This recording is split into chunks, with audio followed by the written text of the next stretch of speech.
Alright, what's up everybody? How's it going? Hopefully you have a good day, evening, night, depending what time you're watching this video. As long as you're here watching, it's always appreciated. And you know it. Welcome back to the Mechanic Show. I'm Michael Pro Sam, and I'm here to guide you and give you some tip on Resident Evil Reavers. Some of you guys suggested me to do a guide, like a sort of tutorial or tips to help players, beginners, or any kind of scenario to play the game better. Since I'm like one of the pros and one of the best players in the world, I might as well just do it. Of course, I'll say it right here, right now. I'd be willing to do some coaching for anyone interested for $20 a session. The session will last as long as it needs to be, and I'll go in deeper than what I'm about to show you guys here for free. So basically, to start it off. One of a few tips. I will start by right off the bat. You got like what, 11 character? You got like 11 character. My first tip, personally, take it or leave it. You need to learn every character in the game because I personally think that they all bring away a gameplay style. They all have their own play style that you can adapt and create your own playstyle with the character of your choosing. So basically, Chris basically help you with your timing with his ability. Basically, if you don't just waste your ability, your indomitable spirit, you don't waste it right off the bat because you just see someone and you just got scared.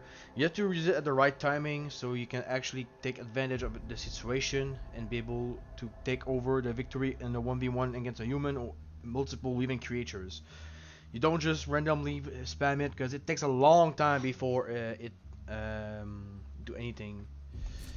Jill Valentine's provides you a way to mix up combos and stuff. Everything she does and her ability, they kind of can be mixed up. You can roll and do something afterward and it worked perfectly fine. She's the most balanced character in the game. I feel like she's all-rounded. She got a mind trap, she got a melee attack, and her passive is actually insane for damage. Leon Kennedy is about being aggressive, in my opinion, because of a shotgun, the close range, and everything.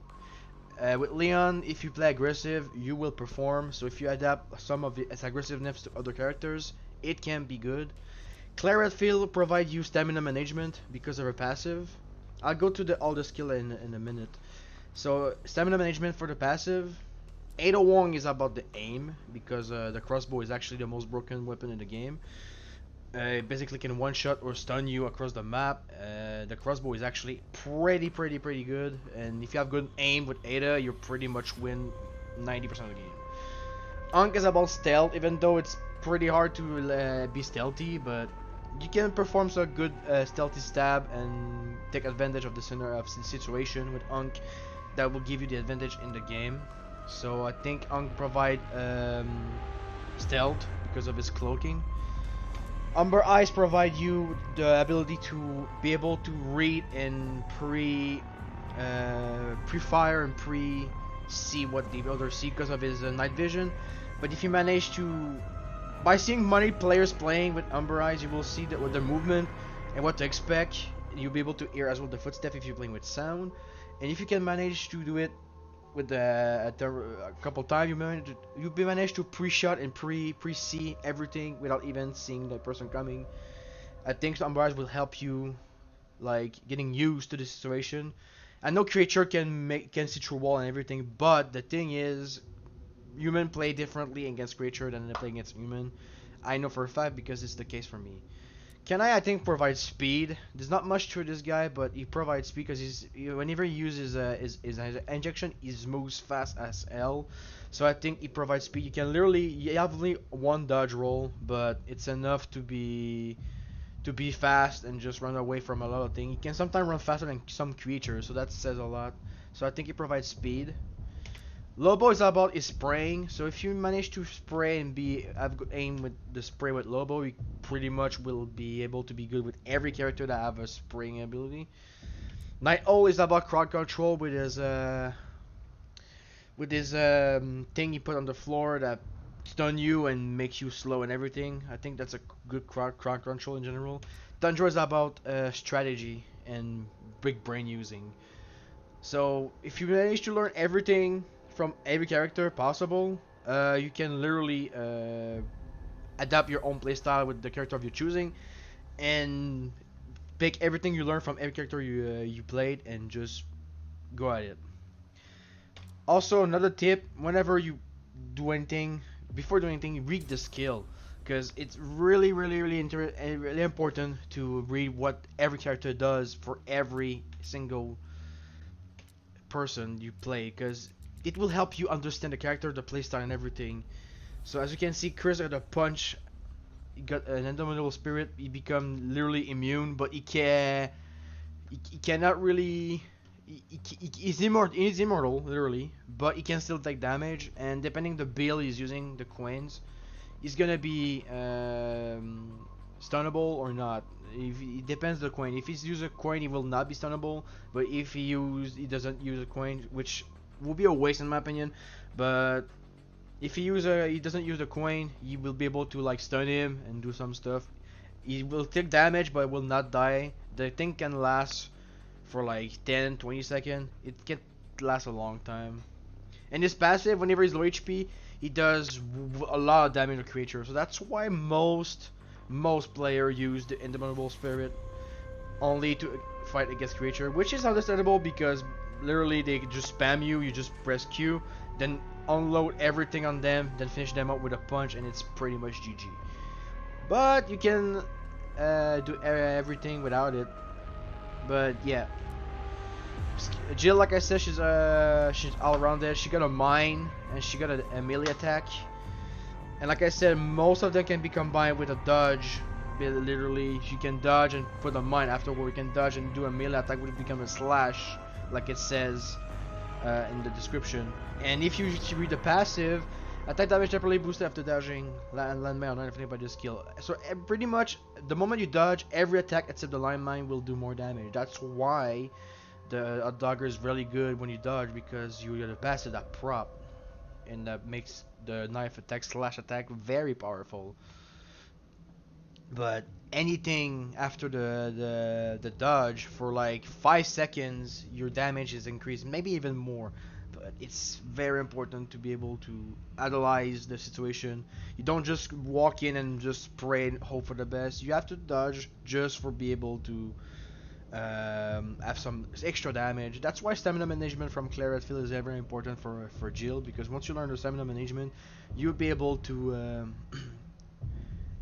to guess whether or not you want to dodge before going into a fight or not. Leon is all about aggressiveness, like I said. If for long distance, you got a dual wield that's super powerful. You got laser sight as well, so it's pretty good for a long distance fight, in my opinion. Roundhouse kick is a very good melee attack as well. That's why you have to stay close range like 95% of the time. And the reason why you go aggressive, your passive literally will end up healing you over time. For example, you still go in a fight against someone, they get low HP, but you get the kill. You will slowly get recover some of your HP because you prop the passive of Rookie Spirit. So Leon is all about being aggressive. If you don't play aggressive and you just play passive with Leon, you will not have a good time in general. Claire Redfield is all about stamina management, like I said. The adrenaline shot recover you some HP and replenish all the stamina. So basically, Claire Redfield got 2 dodges. If you waste them, you press Q, you get all dodges back. So combine this with some coin that are in the shop. It could be potentially deadly. Modify alternator. It throw a small thing on the floor that does a shock and stun people if they hit it. I must say though, sometimes the way she throw the alternator can be varied. Sometimes it's BS, sometimes it's pretty accurate, but it's most of the time it will save your life for a critical situation. Her passive is literally whenever she dodge the quick draw army, aka her pistol. If it's equipped in her hand, it instantly reload. So basically, you waste all your bullet on trying to kill someone. You dodge, it's all reloaded.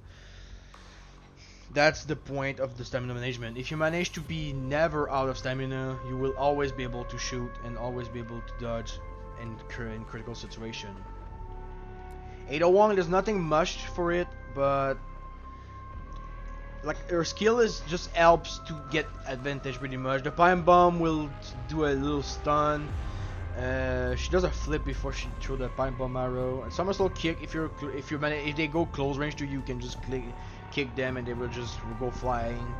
And their passive is pretty much whenever she's low HP, no matter the situation she's in, 95% of the time she'll be able to automatically dodge away. Like she'll have a blue arrow that pop, and if she spam dodge, she will just dodge away. So but the point of Ada is really just try to stay like mid long range and snipe people with a crossbow. If you have good aim, it's gonna be actually devastating for other players. I know some players are very good with Ada and that can be painful. Ada is by far, in my opinion, the most broken character in the game, but that's my opinion.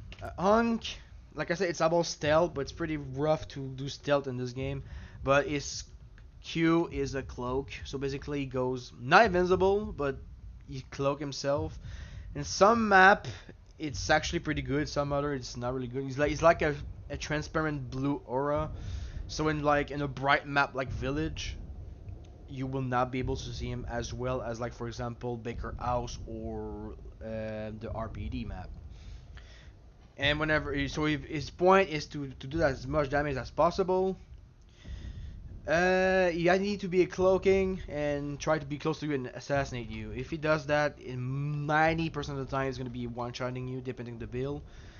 And his passive is all about, like I said, it's all about stealth. Because if you manage to strike someone with assassinate while he's cloak, the duration of his cloak is increased. So it extends pretty much. So if you have a good build, you can stay cloak almost the entire game, almost. So yeah, that's pretty much it. Funk is all about stealth. Try to get capsule, try to assassinate people left and right, and that's pretty much it. Umber Eyes, like I said, good to predict movement, try to predict pre-shot fire. The thermal vision, you can see through wall, except the cloak person, of course, but you will literally see everyone through the wall. And if you're, for example, trying to camp or whatever spot, you'll be able to see what kind of movement people are using, and you'll be like, okay, I can try to predict this. I like at like 3 seconds after this, you can shoot and you can get the shot. Flashbang, you literally just throw a flashbang. It does. If they dodge, they're not gonna do anything. It's good on Engage Creature because they get like stunned for like a good 3-4 seconds. The passive, I think, is the most useless one in the game, because usually you need to move around a lot. Unless you're, like I said, a camping person, you're gonna camp at some specific spot. If you stay mobile, you will become invisible. Cloak, because actually not really invisible, because if someone have good eyes, they will see you. But the moment you shoot, the moment you do any movement, except for some coins, you will get out of the cloak. So I think it's one of the most useless passive in the game. I personally never use the passive. For someone that keep mentioning the skill and everything on Umber Eyes, I never ever use the passive unless I'm literally standing in the spot and I'm waiting on someone to come to the door or whatever. Otherwise, I'm always mobile. But the thing about Umber Eyes is, for you not, but for others, he's the loudest person whenever he walks.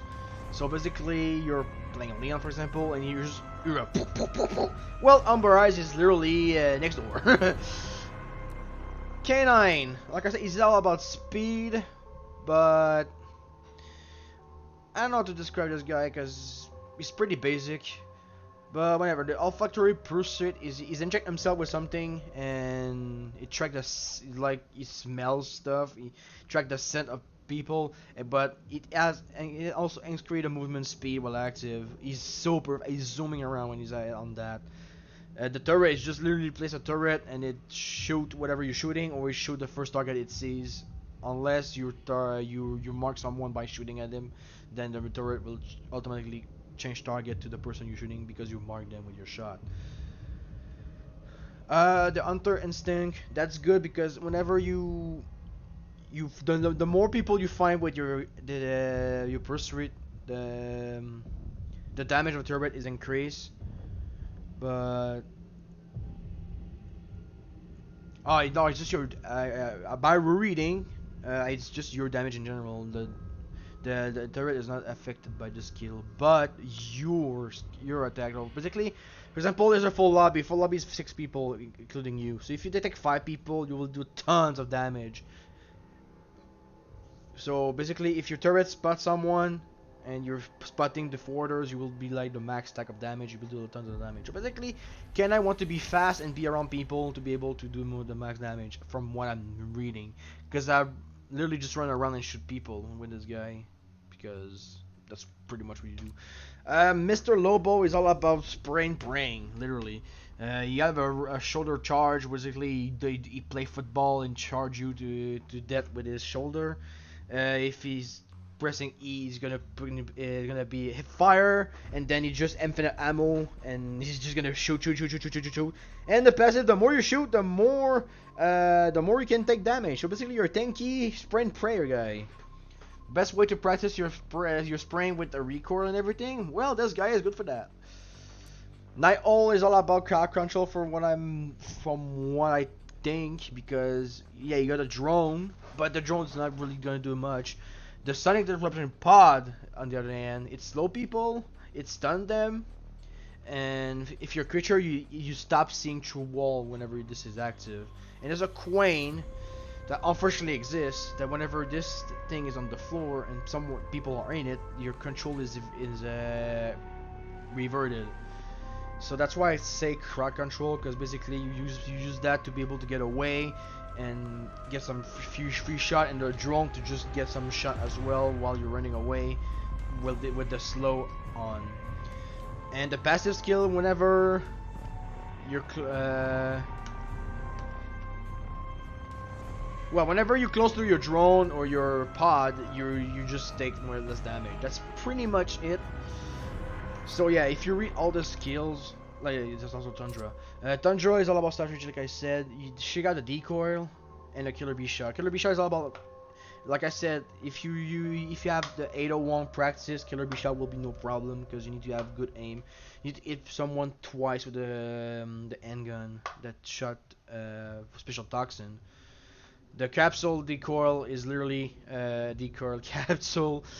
Someone will go close by, will turn red and explode in his face. And the passive, the more capsule you can ult to 2, you can do more damage with your ability. So you don't just go spraying and praying and hope for the best with Tundra. You have to be smart with the way you move around and everything. But I'll go depth in other character in separate video. Also, another thing, another quick tip: after reading all the skill, there's a button called Go to Playground. If you press that, you will go to the playground. That's a good way to practice everything in general: the damage, the weapons, the skill, the ability. You can literally practice everything from A to Z, and you will literally just. That's a good way to practice your aim. You warm up a little bit and make sure that everything is cool. Okay, it's not the best warm up because it's just a bunch of unk not moving. The only one unk that we're gonna shoot is this guy, like I said. But other than that, they all just stand there. But you can practice your range. It's a good practice for Ada in general, because they have like this one guy here, there's one guy here, and there's one guy here. And if you want someone that move, you got this unk running around. So that's a good thing to use the playground from time to time to be aware of what the control are, what the character do, and everything. That's a good way to practice the weapon and everything. That's my another good tips, I would say. Another general tip I would say is be patient. Because if you play this game today, getting a game is not gonna be simple or easy. It's gonna take time. Like, I'll take the time to actually talk to y'all a little bit, but the only 2 servers that can be playable on is Europe and NA. Asia don't even mind, because there's nobody playing there. But it could take time to find a game, but once you get a game sometime, usually you get back-to-back games, and it will just be almost the same people. But sometimes it can be can literally be like different people. Just depends of your luck or whatever. You need at least 4 people to start a game, so be aware of that. So if you try to do the game with a friend, that's already 2 people. Then you just need to be lucky to find extra 2. For example, me and this other guy will be filling up the lobby. I would feel bad for you guys because you're gonna be facing me, but it's still gonna be a game. So while in game, I'm gonna explain a little bit. I'm not good at doing commentary while playing a game because the thing is, when I play the game, I'm mostly trying to focus up and like try to do plays and win the game. But if you don't mind all this, you can literally just so to return to the subject. Yeah, so be patient. That's another big tip because if you're impatient, don't even bother. This game is not worthy enough for your patience. Your patience will be broken before you even have a game. Otherwise, if you manage to get a game, once you're in the game, you play. If you die, it's okay. You die. Depending on what you do, you have to take capsule in the game to transform into a strong creature. Otherwise, you'll just be a fat molden. But the fat molden is better than you might think. Some player, me included, not every time, but some player, the moment they die, it's you have to study the situation. Who's in the lead? Who killed you? What's your streak? What's everything? Because you get more points. Because the point to win is to have the most point in 5 minutes, and you gather more points obviously if you do a kill streak, if you do like specific, if you kill specific people, if you do a specific thing, you will be able to get more points. So basically, you start a game, you dive in the like first 10 seconds, you transform to the Molden. Your choice is to either chase the guy that killed you or just self-destruct. Most people would just self-destruct to go back at human, but I would also almost recommend, depends who kills you. Like if, for example, if it's like a Tundra, you can chase her down because most Tundra doesn't know how to play properly. So you can literally go at the Molden, chase her down, and kill the human. And then as soon as you get the kill, what I do, I self-destroy the moment I get my revenge kill. Because when you die, you have a skull over the head of the person that killed you that become your revenge kill. And your revenge kill give you so many points, like it's actually crazy. So if you manage to do the revenge kill, well, pretty simple.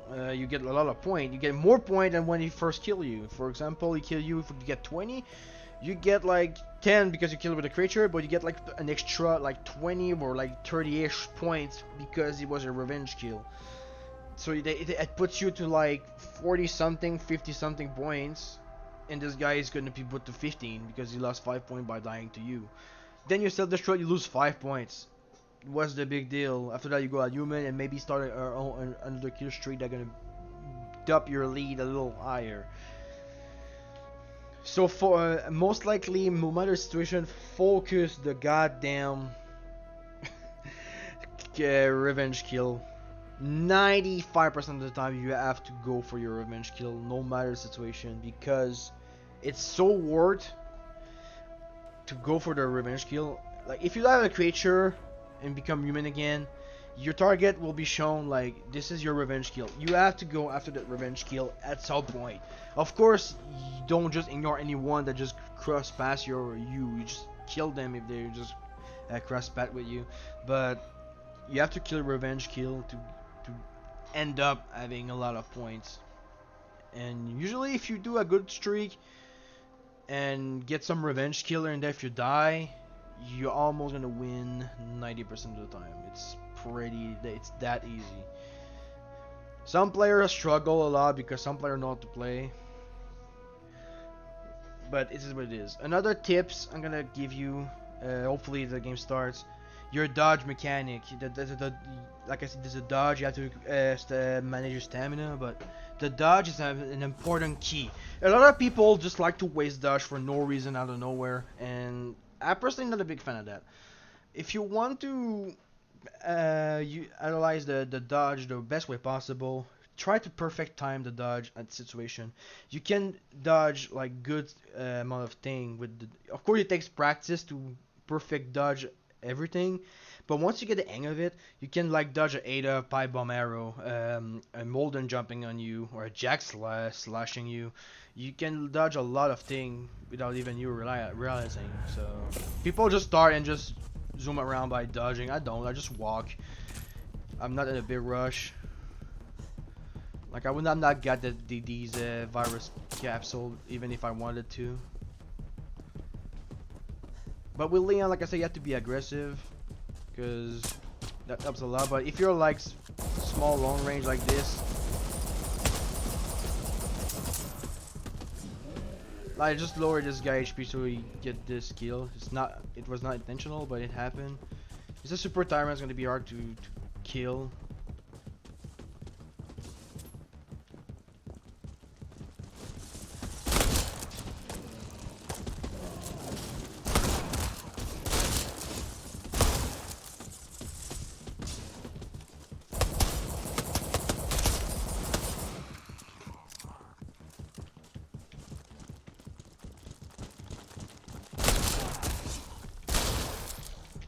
Like I will be go depth into every character, like guide and tips in another video. This is just a general like getting better tips.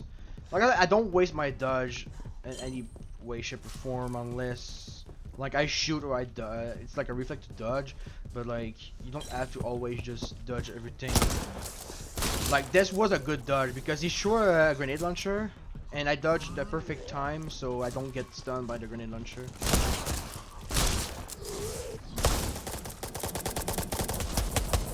This Unk could have stabbed me 20 times, but he never did.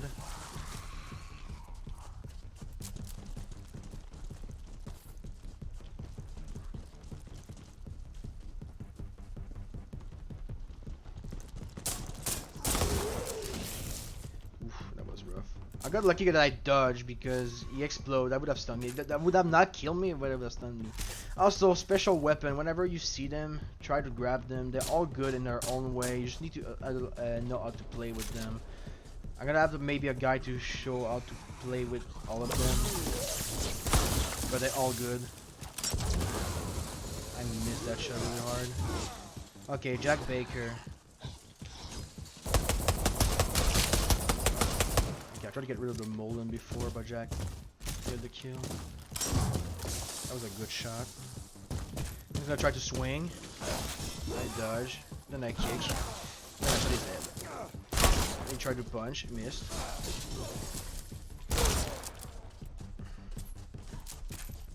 Sometimes, like, if you know your distance, you'll be fine. But sometimes, even if you know the distance, it can be clunky and weird because sometimes it will just not work. Like, you will be like, that did not hit. But that's just hitboxes being weird. You cannot do anything about that. It's just the way the game is. There's nothing wrong.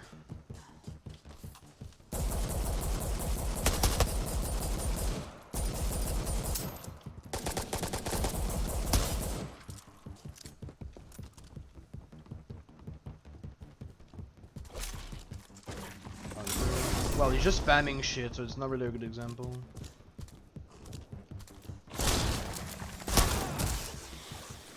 That was probably the easiest hunter kill I ever did in my life. Okay, I fucked up.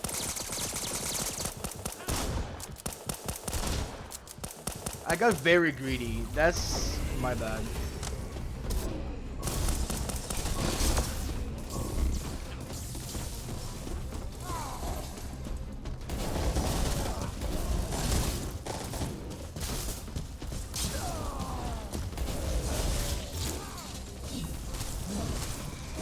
Oh, this is not the battle royale of creature. You just spam attack and hope for the best at this point. You cannot really outsmart everything. Because it's just a plain stun magnet BS thing. You just have to hope that you win the battle.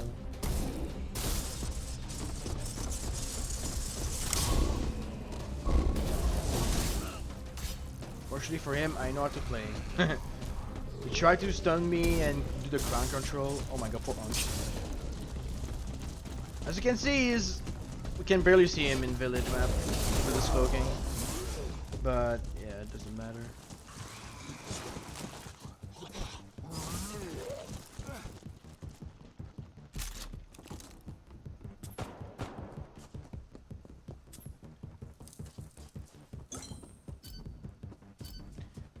So one thing that I do never do is waste a dodge. Like right now, I literally survive because I dodge. I'm gonna keep my dodge. Otherwise, someone else would have come and just got shocked to death with a spark shot.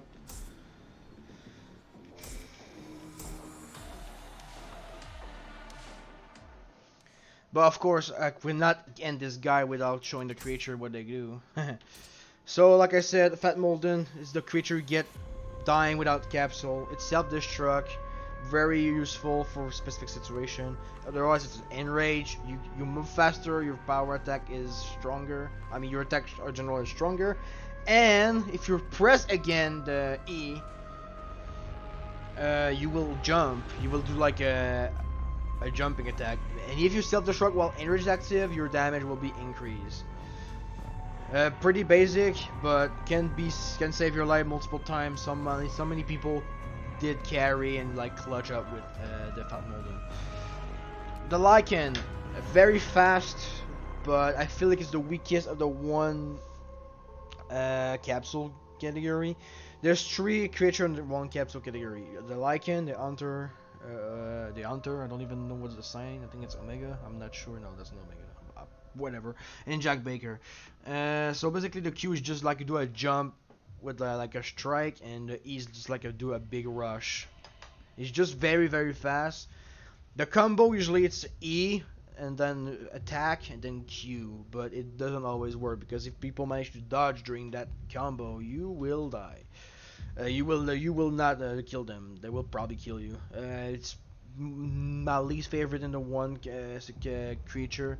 They're pretty weak, in my opinion. They're just very very fast. Can be very annoying, but if someone manages their stamina and do good and stunning you and everything, you will not stand a chance. But new player might just get wrecked by a Lycan. The Hunter, pretty simple. The thing is, even though I said the Lycan is the weakest, I think the easiest to kill is beside the Molden, the Hunter. Because his big ass mouth all count for Ed, and Ed shot is so much good for damage. So another tip: try to do as much Ed shot as possible. But if you, as you can see, like Q devour, open jaw, so really open its mouth and does damage. And if it's a kill, it's just gonna do a killing animation. And E is good for kind of like controlling what you're gonna do, your prey. Because if you manage to hit your target with the acid spray, it's gonna stun them, and it can make them waste a dodge. So you can actually come back close and do like a combo where you do it twice, and then do a Q, then devour them. Uh, Also pretty fast, but less fast than the Lycan. Jack Baker is the best creature in the one capsule category. His chainsaw, scissor chainsaw is pretty deadly because it serves him as a shield in general. So basically, whenever you face a Jack Baker, unless you're Leon and you do a kick to manage to make him vulnerable for the headshot, you most likely destroy his kneecap by shooting his kneecap slowly. Eventually, will die because you cannot really do a headshot because it's blocking the goddamn bullet with this chainsaw blade, scissors. So the E is a whirlwind strike, like swinging, and does like 2 turns, like a big movement forward. If you know the distance, you'll be fine, but otherwise, it can be catch you off guard. Welcome to the family is like the one move that's gonna do almost every time he hits you with the other one. But that's literally it. He's just gonna punch you, and he's gonna welcome you to the family. It's just like RE7. Nemi, now we're in the two capsule category. There's 2 of them, Nemesis and Super Tyrant. The Nemi, is good for long range, but I think he's the weakest of the 2 because whenever it's a creature contest, if he managed to get stunned once, it's almost GG. But he can spam attack like none other. If you manage to go in the fight and you manage to just land one hit on your Shandaratar, you can just spam and do boxing with the creature and you will win. For the human, well, you can control them by doing so the combo for me, I think, is you go towards the player, the human, you punch them once, then do Q, because they will try to you try to want to make them spend dodges. So you hit them once, Q, then if they hit them because he gonna put his hand on the ground, that's a damage if you're next to the person. Then he gonna pull his tentacle. So basically, he gonna take damage or just dodge everything, and then you follow up right after with a rocket launcher. At this point, he will be only have one dodge left or none. So basically, you will almost guarantee it. And if you manage to hit the person, and he goes to the floor and is not dead, you just go punching him, or you join the queue if you can. So that's pretty simple. As for Mr. Tyrant, best creature in my opinion in the game. His dashing strike is the deadliest goddamn fucking strike. He's so fast when he dashes towards you. And the thing I learned, because I did not follow my own advice by not reading the goddamn skills, but if you press Q while dashing, you will strike early, so you can outplay people without even realizing it. So like you go ahead, you dash, and you press Q early, they will expect you to do like follow them, but they dash forward or backward, whatever, and then you just end up hitting them, and then they go on the floor, and then you just do a leaping strike, which is a jump where you just jump on you, hitting you with a claw. Uh, that's pretty much it. A lot of people love to spam leaping strikes the way you spam dodges, so be aware of seeing a lot of Tyrant jumping around, because that's what they do best. So that's it for the creatures. I think in general, you get the point for this little guidance tutorial and tips. That's coming from me. Coming next from Reavers soon. And I did the big general tips and everything. After that, I'm gonna go in depth with every single character in the game and do like specific like play style, how to play well with them, how to be playing with like specific scenario and everything. I'm gonna explain in depth, basic in depth, because like I said, I can't do coaching for $20 to be very in depth, but I go like very specifically. One character will have one video, so basically 11 video coming soon on for Reverse guidance and tips. Every character will go on the spotlight, and I'll just explain, to play with them, show you guys how it's done. So hopefully you guys enjoyed this video, this type of content. It's like commentary. I literally just took 30-ish, 40-ish minutes recording, talking to you guys, explaining, giving tips, giving advice, giving everything I can.